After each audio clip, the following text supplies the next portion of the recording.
Okay, so take a look at this clip here, taken from my Penrith Puppy Development Programme, and you will see that even before Tink and Truman were 8 weeks old, even before their litter mates had left, we made sure that they were exposed to very loud sounds, sounds that may scare them, may spook them, may cause fears or phobias in later life, and we exposed them to those sounds in a controlled manner. We made sure they were doing something good, something they enjoyed. In this case, they were all eating together.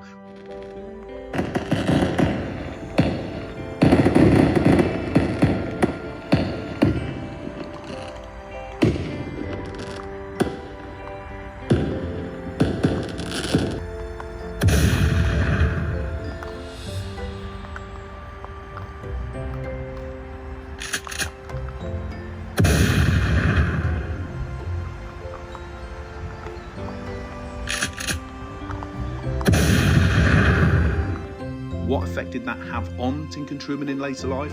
I'll let you see. Good boy, good girl.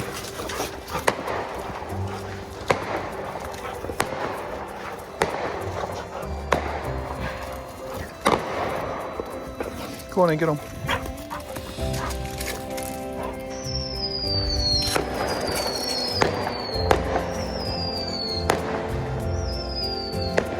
Good girl, good boy. Good boy.